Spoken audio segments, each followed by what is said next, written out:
हो चुका आगाज लड़का, अब युग बदलने की तैयारी है। मारेगा वही बाजी जिसका संघर्ष आज भी जारी है।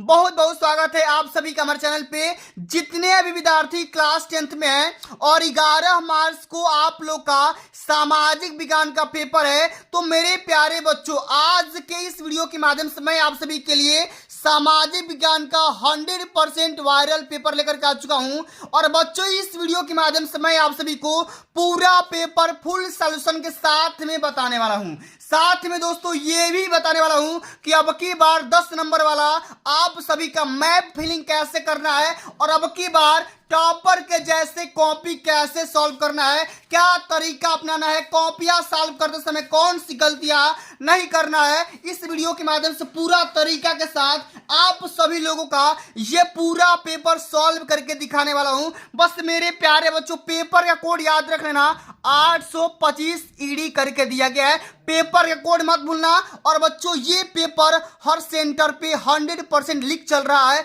और यही पेपर जो मैंने गणित का पेपर लीक किया, गृह विज्ञान का पेपर लीक किया, सेम टू सेम उसी प्रकार से आप सभी का आज के इस वीडियो के माध्यम से सामाजिक विज्ञान का पूरा पेपर लीक करने वाला हूं। एक बच्चों बात यहां पे बता देना चाहता हूं कि जो भी बच्चा ईमानदारी से इस पूरे वायरल पेपर के सॉल्यूशन एंड तक देख लेता है, तो मेरे प्यारे बच्चों, सामाजिक विज्ञान के पेपर में 70 नंबर फोड़ करके आएगा। इस बात की 100% गारंटी है। लास्ट पेपर दे रहा हूं, पूरा पेपर तैयार करके चले जाओ। तैयारी आज होगी सामाजिक विज्ञान 2025 वाले पेपर का। बिल्कुल 100% यही पेपर फंसने वाला है, टकराने वाला है। एक भी क्वेश्चन इस पेपर से बाहर नहीं जाएगा, इस बात की पूरी गारंटी है। तो सबसे पहले मेरे प्यारे बच्चों, आपको करना क्या है, जैसे ही ये पेपर आपके हाथों में आता है, सबसे पहले यहां पे अपना अनुक्रमांक क्रमांक और यहां पे अपना नाम वगैरह फिलअप कर लेना है, ताकि आपका पेपर भूले ना। सेम टू सेम ये पेपर 70 नंबर का मिलेगा, जैसा कि पिछला पेपर मिला था। और 3 घंटा 15 मिनट में इसको निपटारा करेंगे। एकदम इसका पोस्टमार्टम कर देंगे, एकदम पूरा निपटारा करेंगे। कहीं भी सॉल्यूशन के लिए भटकने की आवश्यकता नहीं है, पूरा सॉल्यूशन के साथ में बताऊंगा, ठीक ना, एकदम टॉपर के जैसा। नोट लिखा गया है कि प्रारंभ के 15 मिनट परीक्षार्थियों को प्रश्न पत्र पढ़ने के लिए निर्धारित हैं। मतलब कि शुरू में आपके पास जो भी 15 मिनट मिलेंगे, ये वाला, इसमें पूरा पेपर ध्यान से पढ़ लेना है कि भैया पेपर कैसा बना है। थोड़ा सा ये पेपर हार्ड बना है, लेकिन पूरा सॉल्यूशन के साथ बताऊंगा। कहीं भी भटकने की आवश्यकता नहीं है, सारे क्वेश्चन को हल करना अनिवार्य है, एक भी क्वेश्चन छोड़ना नहीं है। सबसे पहले प्यारे बच्चों बात कर लेंगे, ये जो पेपर बना है 2 खंड में आया है। सबसे पहले खंड अ के सारे बहुविकल्पी क्वेश्चन को आराम से सॉल्व करते हैं। उसके बाद खंड ब का भी सॉल्यूशन कर लेंगे और बोर्ड एग्जाम में कॉपी कैसे लिखना है, इसका भी तरीका एकदम मानचित्र के साथ में बताने वाला हूं, परेशान मत होना। सबसे पहले मेरे प्यारे बच्चों, पहला क्वेश्चन बहुत ही प्यारा आपके जैसा क्वेश्चन पूछा गया है कि निम्नलिखित नेताओं में से किसने एक गुप्त संगठन यंग इटली बनाया था। एकदम वेरी, इसको स्टार लगा लो, एकदम पेपर में ये क्वेश्चन ट्रिपल स्टार लगा लो, छपने वाला है। यंग इटली सोसाइटी का स्थापना किसने किया था, आपको बताना है। 4 ऑप्शन दिया गया है, विक्टर इमैनुअल द्वितीय, जुसेपे मेस्सिनी, काउंट कावूर या जुसेपे गैरिबाल्डी। तो प्यारे बच्चों, यंग इटली सोसाइटी का स्थापना किया गया था किसके द्वारा, तो जुसेपे मेस्सिनी के द्वारा। सेकंड जो ऑप्शन होगा ना, बिल्कुल यहां पे करेक्ट आंसर हो जाएगा। ठीक है, आगे बात कर लेते हैं। अगला जो हमारा क्वेश्चन पूछा गया, जरा ध्यान से समझिएगा, एकदम कहीं भी विचलित होना नहीं है कि निम्नलिखित में से किसे सम्राट घोषित किया गया। कब, 1871 में जर्मन का पहला सम्राट, प्रथम सम्राट किसको घोषित किया गया था, ये आपको बताना है। कैसर विलियम प्रथम, विलियम द्वितीय, फ्रेडरिक विलियम प्रथम या ऑटो वान बिस्मार्क। तो मेरे प्यारे बच्चों, 1871 की बात करेंगे तो उस समय जर्मनी का, यानी कि जर्मनी का पहला जो सम्राट घोषित किया गया था, उसका नाम था फ्रेडरिक विलियम प्रथम। यानी कि तीसरा ऑप्शन बिल्कुल यहाँ पे 100% करेक्ट आंसर हो जाएगा। सारा पेपर एक कदम सॉल्यूशन के साथ में पोस्टमार्टम करने वाला है, कहीं भी भटकने की आवश्यकता नहीं है। चलिए बच्चों, अब आगे बात कर लेते हैं। अगला हमारा क्वेश्चन बहुत ही प्यारा क्वेश्चन पूछा गया है। क्या है क्वेश्चन, जरा ध्यान से समझने का प्रयास करिएगा। क्वेश्चन बोल रहा है, तीसरा नंबर क्वेश्चन, कि 1789 ईस्वी में फ्रांस में किस प्रकार का शासन व्यवस्था था? सीमित राजतंत्र, कुलीन तंत्र, असीमित राजतंत्र या लोकतंत्र? तो मेरे प्यारे बच्चों 1789 में फ्रांस में उस समय असीमित राजतंत्र था, ठीक है ना। यानी कि ऑप्शन नंबर यहाँ पे तीसरा जो होगा ना, असीमित राजतंत्र, बिल्कुल यहाँ पे करेक्ट आंसर हो जाएगा। ऑप्शन पे मत जाइएगा, बीसी कुछ भी रहे उससे मतलब नहीं रखना है। अगला क्वेश्चन कि ब्रिटेन में कार्न कानून समाप्त करने का क्या कारण था? जनसंख्या में वृद्धि, कृषि उत्पादों में अधिकता, कार्न आयात पर कंट्रोल मतलब कि नियंत्रण, या उद्योगपतियों एवं शहरी लोगों का विरोध? तो मेरे प्यारे बच्चों ब्रिटेन में जो कार्न कानून समाप्त किया गया था उसका मात्र एक ही लक्षण था, एक ही कारण था, कार्न आयात पे कंट्रोल कर दिया गया था। एकदम जो भी मकई गेहूं हुआ था सभी चीजों पे एकदम कंट्रोल कर दिया गया था, रोक लगा दिया गया था। तीसरा ऑप्शन यहाँ पे बिल्कुल राइट आंसर हो जाएगा। पूरा पेपर 100% वायरल लेकर के आ चुका हूं, पूरा पेपर तैयार करके चले जाओ, कोई माई का लाल आपका एक नंबर नहीं काट पाएगा, इस बात की पूरी गारंटी है। आइए अगला क्वेश्चन, 1944 ईस्वी में ब्रिटेन वुड्स सम्मेलन कहां पर आयोजित किया गया था? ब्रिटेन में, अमेरिका में, फ्रांस में या भारत में? तो प्यारे बच्चों इस क्वेश्चन का राइट आंसर हो जाएगा ऑप्शन नंबर यहाँ पे सेकंड, अमेरिका हो जाएगा। सेकंड ऑप्शन राइट आंसर हो जाएगा। एक कदम इसको भैया स्टार लगा लो, क्योंकि ये क्वेश्चन कई बार ऑलरेडी पूछा जा चुका है और इस बार पेपर में तो भाई छप करके आ ही गया है। चलिए अगला क्वेश्चन क्या बोला गया है कि निम्नलिखित में से कौन सा विषय संघ सूची में है? प्रतिरक्षा, कृषि, और यहां भी दो ऑप्शन है, शिक्षा और व्यापार। तो मेरे प्यारे बच्चों प्रतिरक्षा को संघ सूची में मतलब कि डिफेंस को संघ सूची में शामिल किया गया है। इस बात के लिए ऑप्शन नंबर यहाँ पे पहला बिल्कुल यहाँ पे करेक्ट आंसर हो जाएगा। चलिए अगला क्वेश्चन क्या बोला गया है कि श्रीलंका में कौन सा बहुसंख्यक वर्ग है? तमिल, ईसाई, सिंगली या मुस्लिम? तो सिंगली नामक वर्ग जो है ना जनजाति, ये चीन मतलब श्रीलंका में पाई जाती है। तीसरा ऑप्शन यहाँ पे बिल्कुल करेक्ट आंसर हो जाएगा। आगे देख लेते हैं अगला क्वेश्चन क्या बोल रहा है कि निम्नलिखित देशों में कहां पर संघात्मक शासन व्यवस्था नहीं है? भारत में, बेल्जियम, संयुक्त राज्य अमेरिका या श्रीलंका? तो मेरे प्यारे बच्चों श्रीलंका में आज भी एकात्मक शासन व्यवस्था है, मतलब कि एक ही राजा होगा, ठीक ना, और वही पूरा शासन चलाएगा। भारत के जैसा नहीं कि तमाम प्रकार के मंत्रिमंडल बनाए जाएंगे, संसद बनाया जाएगा, ठीक ना, लोकसभा, यहाँ पे राज्यसभा, इस प्रकार का वहां पे व्यवस्था नहीं है। श्रीलंका में मात्र एकात्मक शासन व्यवस्था है, वहां केवल राजा होते हैं और प्रजा होती है। राजा का जो डिसीजन होता है वही सर्वमान्य होता है, ठीक है ना। चलिए अब बात कर लेते हैं अगला question, very very most important question लगा लीजिएगा कि महात्मा गांधी का विचार था, क्या था भाई? धर्म को कभी भी राजनीति से अलग नहीं किया जा सकता, धर्म का राजनीति से कोई संबंध नहीं है, धर्म और राजनीति अलग अलग है या इनमें से कोई नहीं। तो धर्म को कभी भी राजनीति से अलग नहीं किया जा सकता है, इसी बात को लेकर के गांधी जी ने अपना विचार दिया था। पहला ऑप्शन यहाँ पे बिल्कुल करेक्ट आंसर हो जाएगा। अब आगे देख लेते हैं कि निम्नलिखित में से कौन सा लोकतंत्र से संबंधित है? अच्छा लोकतंत्र का मतलब कि रिपब्लिक मतलब लोगों का सिस्टम। अच्छा लोगों का सिस्टम में क्या हो गया? तो मेरे प्यारे बच्चों पारदर्शी शासन होगा, मतलब कि कोई भी शासन व्यवस्था होगी ना एकदम ट्रांसपेरेंट होगी, मतलब कि ऐसा नहीं कि गरीब के साथ मतलब कि उल्टा व्यवहार, अमीर के साथ गहरा व्यवहार, ऐसा नहीं, एकदम सबको एकदम राइट टू इक्वालिटी एकदम देखा जाएगा। वैध शासन भी होगा, उत्तरदायी शासन भी होगा, यानी कि कहने का मतलब यहाँ पे हो जाएगा इसका जो राइट आंसर होगा इनमें से सभी हो जाएगा। डी जो ऑप्शन होगा बिल्कुल यहाँ पे करेक्ट आंसर हो जाएगा। आगे देख लेते हैं निम्नलिखित में से किस राज्य में सीढ़ीदार मतलब कि सुपानी खेती की जाती है? हरियाणा, पंजाब, उत्तराखंड या उत्तर प्रदेश के मैदान में? तो भैया सीढ़ीदार और या जो सुपानी खेती है ना ये पर्वतीय इलाका में किया जाता है। कहां पर? पर्वतीय इलाका में किया जाता है। तो पर्वतीय इलाका कौन सा है? उत्तराखंड, ठीक ना, वहीं पे सीढ़ीदार मतलब कि सुपानी खेती किया जाता है। आगे देख लेते हैं कि निम्नलिखित में से कौन सी रबी की फसल है? ठीक है ना, चावल, चना, मोटा अनाज या कपास? तो मेरे प्यारे बच्चों इस क्वेश्चन का राइट आंसर हो जाएगा चना। क्या हो जाएगा? चना हो जाएगा। ऑप्शन नंबर यहाँ पे सेकंड जो दिखाई दे रहा है यह इस क्वेश्चन का राइट आंसर होगा। आगे देख लेते हैं अगला क्वेश्चन क्या बोल रहा है कि मोनाजाइट रेत में निम्नलिखित में से कौन सा खनिज पाया जाता है? खनिज तेल, यूरेनियम, थोरियम और एक और भी ऑप्शन है कोयला। तो मेरे प्यारे बच्चों इस क्वेश्चन का राइट आंसर हो जाएगा मोनाजाइट रेत में क्या पाया जाता है? तो थोरियम पाया जाता है। तीसरा जो ऑप्शन होगा ना बिल्कुल यहाँ पे करेक्ट आंसर हो जाएगा। अब चलिए अगला क्वेश्चन क्या बोल रहा है, जरा ध्यान से समझो। निम्नलिखित में से कौन सा उद्योग चूना पत्थर को कच्चे माल के रूप में प्रयुक्त करता है? प्लास्टिक, सीमेंट, मोटर गाड़ी या एल्यूमिनियम? तो क्या हो जाएगा, कच्चा माल के रूप में कौन सा प्रयोग करेगा? तो मेरे प्यारे बच्चों इसका राइट आंसर हो जाएगा सेकंड, यानी कि सीमेंट हो जाएगा। क्या हो जाएगा? सीमेंट हो जाएगा। ओके चलिए अगला क्वेश्चन क्या बोला गया है कि निम्नलिखित पड़ोसी देशों में से मानव विकास के लिहाज से किस देश की स्थिति भारत से बेहतर है? पाकिस्तान, श्रीलंका, बांग्लादेश या नेपाल? तो श्रीलंका का जो कंडीशन है ना इस दिशा में, इस कंडीशन में भारत से बेहतर है। ठीक है ना।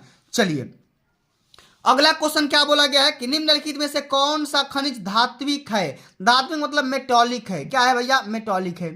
ठीक है ना। अन्नड, ठीक ना, या अभ्रक इसको बोल सकते हैं। लौह अयस्क, कोयला या चूना पत्थर? तो लोहे से जो बनी वस्तुएं होती है ना वही मेटालिक होता है। ऑप्शन यहाँ पे सेकंड बिल्कुल यहाँ पे करेक्ट आंसर हो जाएगा। ठीक है चलिए अब आगे बढ़ जाते हैं। अगला हमारा क्वेश्चन क्या बोल रहा है जरा ध्यान से समझिएगा। सारा क्वेश्चन पूरा पेपर लीक करने वाला हूं। अभी तो पार्ट ए करा रहा हूं, अभी आपको पार्ट बी का भी सॉल्यूशन दे करके जाना है, तभी जाकर भाई पूरा नंबर स्कोर करोगे। बात करेंगे अगला क्वेश्चन क्या बोला गया। एक वस्तु का अधिकांशतः प्राकृतिक प्रक्रिया से उत्पादन किसमें शामिल होता है? प्रारंभिक क्षेत्रक, द्वितीय क्षेत्रक, तृतीय क्षेत्रक या सूचना प्रौद्योगिकी क्षेत्रक? तो क्या हो जाएगा? प्रारंभिक क्षेत्रक हो जाएगा, मतलब कि ठीक ना, क्या हो जाएगा? प्राथमिक क्षेत्रक हो जाएगा। अगला क्वेश्चन बोला गया है एंथ्रासाइट का संबंध निम्नलिखित में से किस खनिज से है?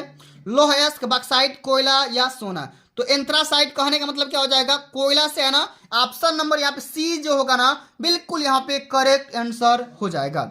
अगला क्वेश्चन क्या बोला गया है निम्नलिखित में से किस वर्ष बांग्लादेश ग्रामीण बैंक की स्थापना किया गया था? 1960 में, 1970 में, 1980 में या 1950 में? तो मेरे प्यारे बच्चों एग्जैक्ट यहाँ पे डेट की बात करेंगे ना तो 1983 ईस्वी में। ठीक है ना, जो कि ऑप्शन मिसमैच हो रहा है, कहीं से कोई दिक्कत है नहीं।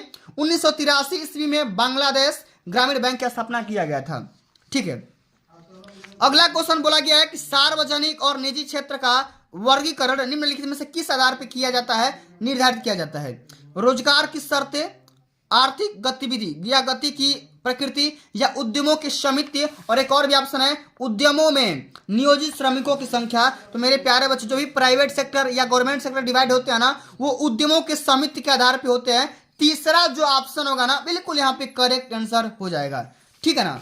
अब चलिए बच्चों आगे यहाँ पे टाइम आप सभी खंड ब का सॉल्यूशन करने के लिए एक कदम आराम से समझिएगा।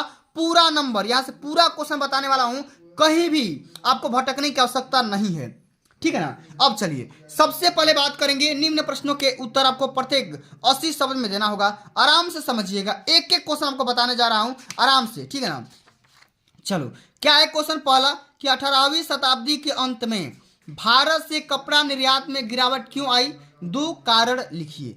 मतलब कि इस 18वीं शताब्दी में कपड़ा के निर्यात में किस लिए गिरावट आ गई थी, कोई 2 कारण लिखिए। अथवा करके भी दिया गया, अगर आप ऊपर वाला क्वेश्चन नहीं आ रहा है तो सामाजिक में ये एडवांटेज है कि आपको हर क्वेश्चन का अथवा करके मिलेगा कि 19वीं शताब्दी के दौरान अंतरराष्ट्रीय अर्थशास्त्रियों के द्वारा बताए गए किन्हीं 2 प्रवाहों को स्पष्ट करना है।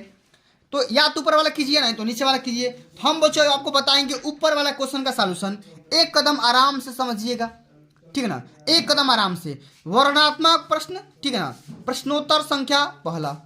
इसमें आपको आंसर लिखना है कैसे? 18वीं शताब्दी के अंत तक भारत में सूती कपड़ों का आयात नगण्य था। जैसे ही भारत से कच्चे कपास का निर्यात बढ़ा, कच्चे कपास की कीमत बढ़ गई। जब बढ़ गई तो भैया क्या होगा? दिक्कत हो जाएगा। और भारत में बुनकरों के पास आपूर्ति की कमी थी और वे अत्यधिक कीमतों पर कच्चा कपास खरीदने को मजबूर थे। ठीक है ना। तो इस प्रकार से क्या हो गया? कपड़ा निर्यात में गिरावट आ गई थी। ठीक है ना। आराम से इसी प्रकार से सॉल्व करोगे, एक भी नंबर नहीं करेगा, पूरा नंबर यहां से मिलेगा। एक एक क्वेश्चन बताने वाला हूं, परेशान मत होना।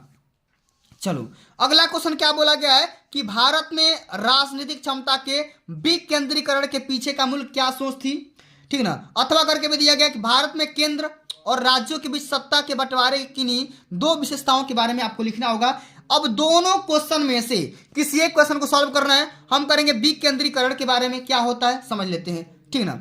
इसमें लिखेंगे कि भारत में राजनीति शक्ति के विकेंद्रीकरण के पीछे का मूल विचार केंद्र सरकार से निचले स्तर की स्थानीय सरकारों जैसे राज्यों, जिलों और गांवों में शक्ति और निर्णय लेने के अधिकार को, ठीक ना, वितरित करना है। इस अवधारणा को विकेंद्रीकरण के रूप में भी जाना जाता है।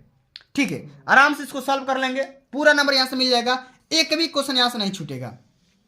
चलो अगला हमारा क्वेश्चन क्या है, जरा ध्यान से समझो। एक संसाधन के रूप में मिट्टी के महत्व का उल्लेख करें और भारत में पाई जाने वाली किन्हीं दो प्रकार के मिट्टी के बारे में डिस्कस करना है, वर्णन करना है। ये क्वेश्चन 4 नंबर का पूछा गया है। और ना ही तो ये वाला करिए कि अब्रक की क्या उपयोगिता है और भारत में किन्हीं दो उत्पादक राज्यों का भी उल्लेख करना है, उसका नाम लिख देना है, ठीक ना। आराम से समझिएगा, समझो। इसी को करेंगे अब्रक वाले को, ठीक ना। लिखेंगे अब्रक का उपयोग, आपको यहाँ पे ब्लैक पेन से हेडिंग लगा लेना है। लिखेंगे कि अब्रक के छोटे छोटे टुकड़े रबड़ उद्योग में, रंग बनाने में, मशीनों में चिकनाई देने के लिए, ठीक ना, मानपत्रों की सजावट एवं विद्युत यंत्रों में काम आता है। पवन मापी यंत्र तथा उत्तम कोटि के दर्पण अब्रक की सहायता से बनाए जाते हैं, ठीक है। अब दो गो राज्य कौन कौन सा होता है, एक तो हो जाएगा आंध्र प्रदेश और दूसरा हो जाएगा राजस्थान, ठीक है ना। इस प्रकार से कर दोगे पूरा यहां से नंबर पा जाओगे। चलो अब अगला हमारा क्वेश्चन क्या बोला गया है, जरा ध्यान से समझो। ये वाला क्वेश्चन 4था नंबर क्वेश्चन है कि राष्ट्रीय आय और प्रति व्यक्ति आय में विभेद कीजिए, अंतर बताइए और देश की स्थिति की तुलना करने के लिए इनमें से कौन सी विधि बेहतर होती है आपको बताना है। और नहीं तो अथवा करके दिया गया है कि विदेशी व्यापार से आप क्या समझते हैं, विदेशी व्यापार को अनुकूल बनाने के लिए कोई दो सुझाव लिखिए, ठीक है ना। अब दोनों क्वेश्चन में से किसी एक क्वेश्चन को सॉल्व करना है। हम यहाँ पे कर देंगे प्रश्नोत्तर संख्या 4 कि राष्ट्रीय आय और प्रति व्यक्ति आय में क्या अंतर होता है, समझिए। राष्ट्रीय आय क्या होता है, प्रति व्यक्ति आय क्या होता है। तो राष्ट्रीय आय किसी देश में वर्ष भर में उत्पादित सभी वस्तुओं तथा सेवाओं की वास्तविक राशियों का योग होता है, जबकि कुल राष्ट्रीय आय में कुल देश की जनसंख्या का भाग देने पर इसे ज्ञात किया जाता है। यह राष्ट्रीय आय का औसत माना जाता है। आराम से लिख दोगे, राष्ट्रीय आय क्या होगा, माने देश में कुल कितना जनसंख्या है, ठीक ना, और वस्तु से डिवाइड कर देंगे। मतलब राष्ट्रीय आय में किसी देश में वर्ष भर में उत्पादित, ठीक ना, सभी वस्तुओं तथा सेवाओं की वास्तविक राशियों से योग होता है, ठीक ना। जबकि प्रति व्यक्ति आय में क्या कर देंगे, डिवाइड कर देंगे। अगला पॉइंट लिखेंगे कि राष्ट्रीय आय का संबंध एक देश के उत्पादन से होता है, जबकि प्रति व्यक्ति आय का संबंध एक देश की औसत आय से होता है। राष्ट्रीय आय में लिखेंगे कि राष्ट्रीय आय एक देश की आर्थिक स्थिति प्रगति का सूचक होता है, जबकि प्रति व्यक्ति आय देश के लोगों के रहन सहन के स्तर की माप का सूचक होता है। अब राष्ट्रीय मानव विकास का सूचकांक मापक नहीं है, जबकि ये प्रति व्यक्ति आय मानव विकास सूचकांक के मापने का एक प्रमुख मापक होता है। इस प्रकार से देश की स्थिति की तुलना करने के लिए राष्ट्रीय आय को उचित विधि माना जाता है, राष्ट्रीय आय को सबसे उचित विधि माना जाता है, ठीक है। आ गया समझ में। चलो अब अगला क्वेश्चन क्या बोला गया है, जरा ध्यान से समझो, एकदम आराम से समझो, कहीं भी परेशान मत होना, ठीक ना, एकदम समझो यहाँ पे पूरा क्वेश्चन, ठीक है ना। चलिए क्या है क्वेश्चन यहाँ पे, अब इसको 150 शब्द में लिखना है, जो कि 6 नंबर के पूछे जाते हैं। क्या बोला गया क्वेश्चन कि महात्मा गांधी के द्वारा चलाए गए 3 सत्याग्रह आंदोलनों का विश्लेषण करना है। अथवा करके दिया गया असहयोग आंदोलन कब चलाया गया था, इस आंदोलन के किन्हीं 2 कारणों के बारे में विवेचना करना है। अब दोनों में से किसी एक क्वेश्चन को हल करना है, तो हम यहाँ पे करेंगे ये वाला ऊपर वाला क्वेश्चन, ठीक है ना। आराम से समझो, ये वाला महात्मा गांधी के कोई एक आंदोलन का नाम लिख दो। सत्याग्रह का अर्थ, तो सत्याग्रह के विचार का मतलब है सत्य को ही अपनी शक्ति बना करके अन्याय के खिलाफ आवाज उठाना, ठीक है ना। और सत्याग्रह सत्य की शक्ति में विश्वास है। महात्मा गांधी का मानना था कि हम गलत नीतियों के बिना बल प्रयोग के उनका विरोध करेंगे और हमेशा सत्य और अहिंसा का पालन करेंगे, ठीक है ना। इसमें कई सारे सत्याग्रह आंदोलन चलाए गए थे, उसके बारे में पूछा गया था। आराम से आपको यहाँ पे लिख देना है चंपारण सत्याग्रह। इसमें क्या लिखेंगे, 1916 ईस्वी में गांधी जी ने बिहार के चंपारण क्षेत्र का दौरा किया और वहां के किसानों को दमकारी बागान व्यवस्था के खिलाफ सत्याग्रह करने के लिए प्रेरित किया। अगला लिखेंगे गुजरात सत्याग्रह। 1917 ईस्वी में गुजरात के खेड़ा जिले में किसानों की मदद के लिए सत्याग्रह किया, क्योंकि फसल खराब हो जाने और प्लेग की महामारियों के कारण किसान लगान नहीं चुका पा रहे थे, जबकि सरकार उनसे जबरन लगान वसूल कर रही थी। और अंत में लिख देंगे अहमदाबाद का सत्याग्रह 1918 में, लगातार ही तीनों 3 साल में हुआ, लगातार हुआ 1916 में, 17 में, 18 में। 1918 ईस्वी में अहमदाबाद में सूती कपड़ा कारखानों में कार्य करने वाले मजदूरों के हितों में रक्षा करने के लिए उनको सत्याग्रह आंदोलन से बचाया गया। ठीक है ना, आराम से लिख दोगे, पूरा यहाँ से नंबर पा जाओगे।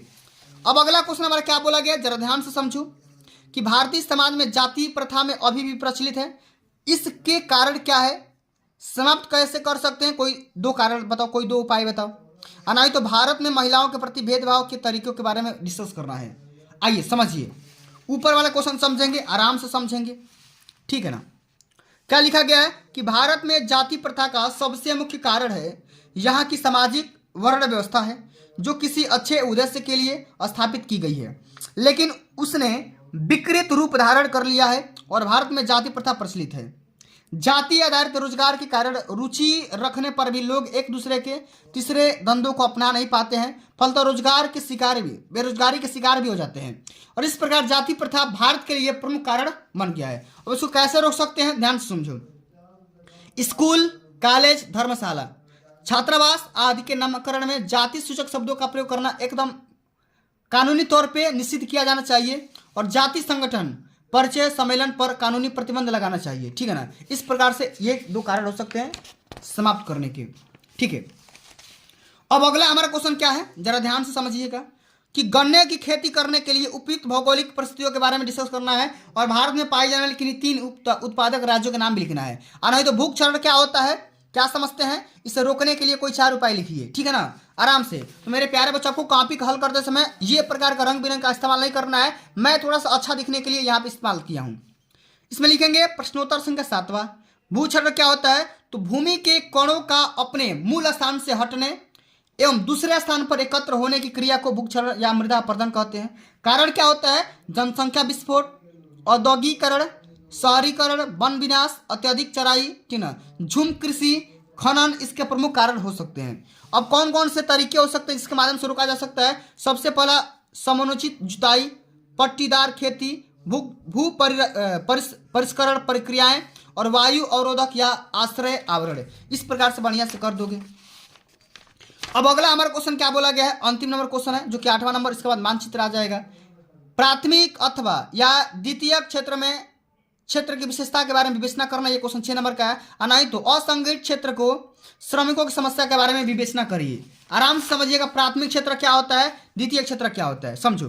प्राथमिक क्षेत्र अर्थव्यवस्था का वह क्षेत्र होता है जो प्राकृतिक संसाधनों का सीधा उपयोग करता है।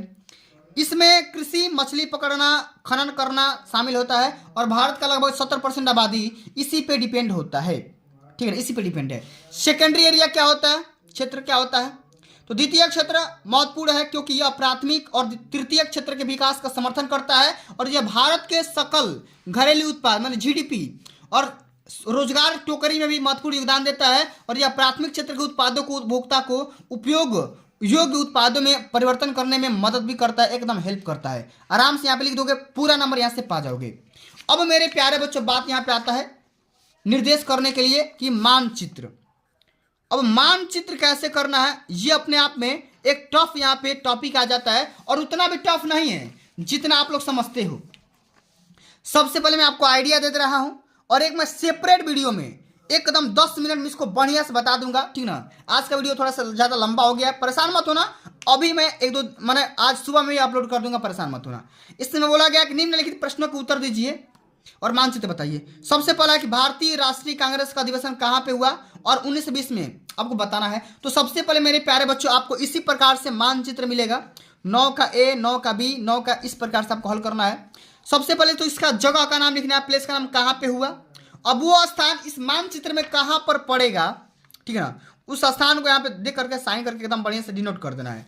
इसी प्रकार से महात्मा गांधी ने नमक कानून किस स्थान पर तोड़ा था, जालियांवाला बाग हत्याकांड कहाँ पे हुआ था, महात्मा गांधी किसान सत्याग्रह आंदोलन कहाँ पे हुआ था, चौरी चौरा घटना कहाँ पे हुआ था। ठीक है ना, जैसे मान लो गोरख पे हुआ था, चाहे कहीं भी हुआ था, तो गोरखपुर कहाँ पड़ता है, इसे मान लो तो यूपी के इस वाले इलाके पड़ता है, ये वाला इलाका। तो आराम से इसको जा करके बढ़िया से छाप दोगे। ठीक है ना, सेम टू सेम इसी प्रकार से उत्तर प्रदेश की राजधानी कहाँ पे है? अब राजधानी का नाम भी लिखो लखनऊ, और लखनऊ यहाँ पे इस मानचित्र में कहाँ पे है उसको बढ़िया से डिनोट करिए, ठीक है ना। ये वाले लखनऊ का इलाका दिख रहा है, आराम से इसको चिपका दो, ठीक है ना। नर्मदा नदी पर बने बांध का नाम लिखिए और उस बांध वो बांध कहाँ पर पड़ता है उसका यहाँ पर डिनोट कर दो। दक्षिण भारत की एक प्रमुख नदी का नाम लिखिए और उस नदी का कहाँ पे बहती है उसका यहाँ पे नाम लिख दो। भारत के एक जूट उत्पादक राज्य का नाम लिख दो और भारत के एक परमाणु ऊर्जा केंद्र का नाम लिख दो। आराम से एकदम इसी प्रकार से आपको मैप भी फिलिंग भी करना है, ठीक ना। कमेंट करके बता दो भैया कैसा लगा वीडियो। अगर मानचित्र पे स्पेशल वीडियो आपको चाहिए तो केवल मानचित्र लिख दोगे, मैं समझ जाऊंगा कि भाई आप लोग मानचित्र पे वीडियो चाहिए, तो मैं एक अलग से मानचित्र का वीडियो बना दूंगा। प्यारे बच्चों, मुझे पूरा भरोसा है आप लोग वीडियो को लास्ट तक देखे होंगे, और जो भी बच्चा एक बार में समझ नहीं पाया होगा इसको 2-3 बार देख लो, क्योंकि भैया मैंने बता दिया 100% पूरा मैंने पेपर लीक करवा दिया। जो मैंने गृह विज्ञान का बताया था सेम टू सेम आपको वही पेपर फंसा हुआ था। और आपको कॉपी कैसे लिखना है एकदम इसी प्रकार से, खंड ब वर्णात्मक क्वेश्चन एकदम इसी प्रकार से ब्लू और ब्लैक पेन के कॉम्बिनेशन के साथ में सारा का सारा क्वेश्चन यहाँ पे अटेम्प्ट करना है। एक भी नंबर आपका नहीं कटेगा, पूरा यहाँ से नंबर आपका मिलने वाला है, ठीक है ना। तो चलिए बच्चों, आज के लिए बस इतना ही, मिलते हैं अगली वीडियो में, ठीक है ना। तब तक के लिए जय हिंद, जय भारत, वंदे मातरम।